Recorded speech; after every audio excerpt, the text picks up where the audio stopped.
Welcome to next exam. आज है 2 अक्टूबर 2021 और 2 अक्टूबर 2021 से करंट अफेयर्स के जितने भी इंपोर्टेंट क्वेश्चन बन सकते हैं सारे हम इस वीडियो में डिस्कस करेंगे और हर क्वेश्चन से रिलेटेड इंपोर्टेंट फैक्ट भी मैं आपको बताऊंगा, तो आप पूरा वीडियो बहुत ध्यान से देखिए।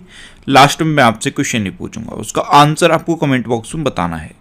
आज की इस वीडियो की पीडीएफ फाइल आप इस वीडियो के डिस्क्रिप्शन में डाउनलोड कर सकते हैं।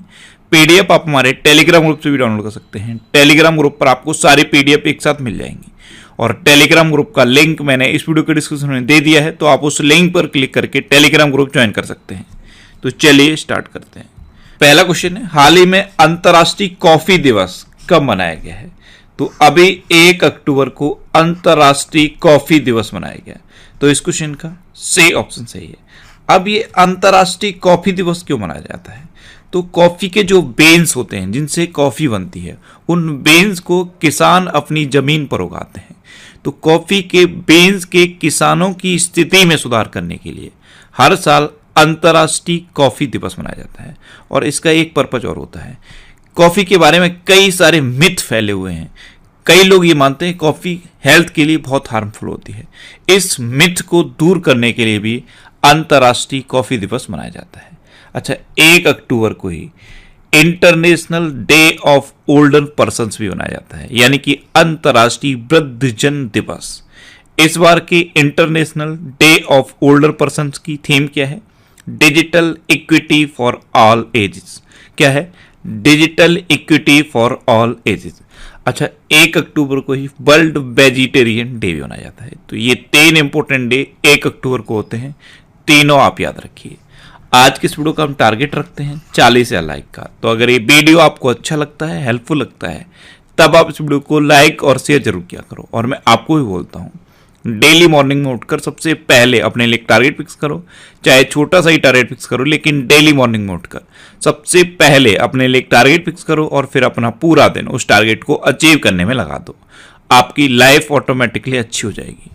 नेक्स्ट क्वेश्चन है, हाल ही में किस देश में पूर्व राष्ट्रपति को 1 वर्ष की सजा सुनाई गई है? तो अभी फ्रांस के पूर्व राष्ट्रपति निकोलस सरकोज को 1 साल की सजा सुनाई गई। तो इस क्वेश्चन का बी ऑप्शन सही है। एक्चुअल में फ्रांस में जब 2012 में चुनाव हुए थे, उस टाइम निकोलस सरकोजी ने जो तय खर्च की सीमा थी उसका डबल खर्च किया, इसीलिए पेरिस की एक अदालत ने इन्हें 1 वर्ष की सजा सुनाई है। अब फ्रांस, तो ये है मैप में फ्रांस। फ्रांस की कैपिटल क्या है? पेरिस। फ्रांस की करेंसी क्या है? यूरो। और फ्रांस के प्रेजेंट टाइम पे प्रेसिडेंट कौन है? Emmanuel Macron. नेक्स्ट क्वेश्चन है, हाल ही में किसने LIC के CMD के रूप में पदभार संभाला है?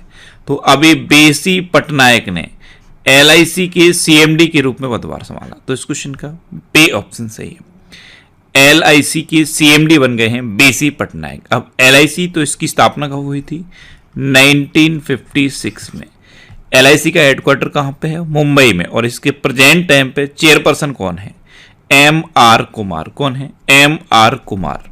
नेक्स्ट क्वेश्चन है, हाल ही में किस देश ने भारत के पर्यटकों को अपने वाहन से देश में आने पर लगे प्रतिबंध को हटा दिया है? तो अभी तक क्या था, जो इंडिया के टूरिस्ट थे अगर वो नेपाल जाते थे तो अपनी गाड़ी को लेकर चले जाते थे। अभी नेपाल ने इस पर बैन लगा दिया था, लेकिन अब फिर से इस बैन को नेपाल ने हटा दिया है। तो इस क्वेश्चन का सी ऑप्शन सही है, नेपाल। अब नेपाल, तो ये है मैप में नेपाल। नेपाल की कैपिटल क्या है? काठमांडू। नेपाल की करेंसी क्या है? नेपाली रुपया। नेपाल की प्रेजेंट टाइम पे प्रेसिडेंट कौन है? विद्या देवी भंडारी। और नेपाल के प्रेजेंट टाइम पे प्राइम मिनिस्टर कौन है? शेर बहादुर देउवा। और शेर बहादुर देउवा ने अभी 12 देशों से नेपाल के जो राजदूत थे उनको वापस बुला लिया है।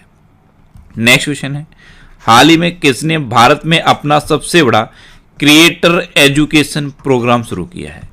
तो अभी फेसबुक ने भारत में अपना सबसे बड़ा क्रिएटर एजुकेशन प्रोग्राम शुरू किया, जिससे कि जो कंटेंट क्रिएटर हैं उनको मदद मिल सके। तो इस क्वेश्चन का बी ऑप्शन सही है। अब फेसबुक, तो फेसबुक की स्थापना कब हुई? 2004 में। फेसबुक का हेडक्वार्टर कहां पे है? कैलिफोर्निया में। और फेसबुक के प्रेजेंट टाइम पे CEO कौन है? Mark Zuckerberg. कौन है? Mark Zuckerberg. नेक्स्ट क्वेश्चन है, हाल ही में NSDL के MD एंड CEO के रूप में किसे नियुक्त किया गया है? तो अभी पद्मजा चुंदरू को NSDL के MD एंड CEO के रूप में अपॉइंट किया गया। तो इस क्वेश्चन का ए ऑप्शन सही है। अब NSDL इसकी फुल फॉर्म क्या है? National securities depositories limited. क्या है? National securities depositories limited. इसकी नई MD एंड CEO बनी है पद्मजा चुंदरू। ये है पद्मजा चुंदरू। ये 2018 से लेकर 2021 तक इंडियन बैंक की MD एंड CEO रही हैं। नेक्स्ट क्वेश्चन है, हाल ही में किस देश ने 6 कम शून्य के साथ नई मुद्रा पेश की है?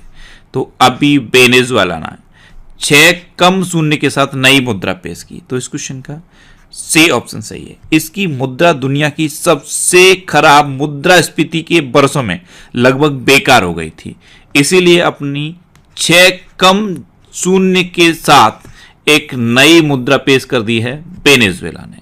अब वेनेजुएला, तो ये है मैप में वेनेजुएला। वेनेजुएला की कैपिटल क्या है? कराकस। वेनेजुएला की करेंसी क्या है? बोलीवर। और वेनेजुएला के प्रेजेंट टाइम पे प्रेसिडेंट कौन है? Nicolas Maduro. कौन है? Nicolas Maduro. अच्छा, माइंड में शायद ये क्लिक कर रहा होगा कि 6 कम शून्य के साथ मुद्रा पेश करने का क्या मतलब है। तो अभी तक जो इसका हाईएस्ट नोट था वो 1 मिलियन तक आता था, लेकिन अब इसका हाईएस्ट नोट सिर्फ 100 रुपए तक का होगा। तो 6 कम शून्य के साथ नई मुद्रा पेश की है वेनेजुएला ने। नेक्स्ट क्वेश्चन है, किसे फिर से प्रोड्यूसर गिल्ड ऑफ इंडिया का अध्यक्ष चुना गया है? तो प्रोड्यूसर गिल्ड ऑफ इंडिया, इसके नए अध्यक्ष चुने गए हैं सिद्धार्थ रॉय कपूर। तो इस क्वेश्चन का बी ऑप्शन सही है। ये हैं सिद्धार्थ रॉय कपूर और यही प्रोड्यूसर गिल्ड ऑफ इंडिया के नए अध्यक्ष चुने गए हैं। नेक्स्ट क्वेश्चन है, हाल ही में किस राज्य में पहली खासी महिला मुख्य सचिव को नियुक्त किया गया है? तो अभी मेघालय में पहली खासी महिला मुख्य सचिव को अपॉइंट किया गया। तो इस क्वेश्चन का सी ऑप्शन सही है। पहली खासी महिला मुख्य सचिव, ये 1989 बैच की IAS अधिकारी हैं और इनका नाम है रेबेका बेनेसा सुसियांग। कौन है? रेबेका बेनेसा सुसियांग। ये मेघालय की पहली खासी महिला मुख्य सचिव बनी है। अब मेघालय, तो ये है मैप में मेघालय। मेघालय की कैपिटल क्या है? शिलोंग। मेघालय के चीफ मिनिस्टर कौन है? कॉनरेड संगमा। और मेघालय के प्रेजेंट टाइम पे गवर्नर कौन है? सत्यपाल मलिक। नेक्स्ट क्वेश्चन है, हाल ही में रूपिंदर पाल सिंह ने संन्यास की घोषणा की है, वे किस खेल से संबंधित थे? तो रूपिंदर पाल सिंह ये हॉकी के खिलाड़ी थे और अभी इन्होंने संन्यास की घोषणा कर दी। तो इस क्वेश्चन का बी ऑप्शन सही है। ये थे रूपिंदर पाल सिंह। नेक्स्ट क्वेश्चन है, किस देश के शोधकर्ताओं ने कृषि अवशेषों से हाइड्रोजन के प्रत्यक्ष उत्पादन के लिए तकनीक विकसित की है? तो अभी अपने देश भारत के शोधकर्ताओं ने कृषि अवशेषों से हाइड्रोजन के उत्पादन के लिए एक नई टेक्नोलॉजी डेवलप की। तो इस क्वेश्चन का सी ऑप्शन सही है। जो एग्रीकल्चर वेस्ट होता है उससे सीधे के सीधे हाइड्रोजन निकाल लिया जाएगा इस तकनीकी के तहत, और फिर उसको हाइड्रोजन के जो व्हीकल हैं उसमें यूज किया जाएगा। नेक्स्ट क्वेश्चन है, हाल ही में ASDC का अध्यक्ष किसे नियुक्त किया गया है? तो अभी विनोद अग्रवाल को ASDC का अध्यक्ष नियुक्त किया गया। तो इस क्वेश्चन का बी ऑप्शन सही है। ASDC यानी कि ऑटोमोटिव स्किल्स डेवलपमेंट काउंसिल। क्या है? Automotive skills development council. इसके नए अध्यक्ष बने हैं विनोद अग्रवाल। नेक्स्ट क्वेश्चन है, किस राज्य में सामाजिक जवाबदेही कानून पारित कराने के लिए अभियान चलाया गया है? तो अगले विधानसभा सत्र में राजस्थान में सामाजिक जवाबदेही कानून पारित कराने के लिए अभियान चलाया गया। तो इस क्वेश्चन का सी ऑप्शन सही है। अब राजस्थान, तो ये है मैप में राजस्थान। राजस्थान की कैपिटल क्या है? जयपुर। राजस्थान के चीफ मिनिस्टर कौन है? अशोक गहलोत। और राजस्थान के गवर्नर कौन है? कलराज मिश्र। अच्छा, राजस्थान में अभी इंदिरा गांधी शहरी क्रेडिट कार्ड योजना शुरू हुई। भारत का पहला अंगदाता स्मारक राजस्थान के जयपुर में बना है।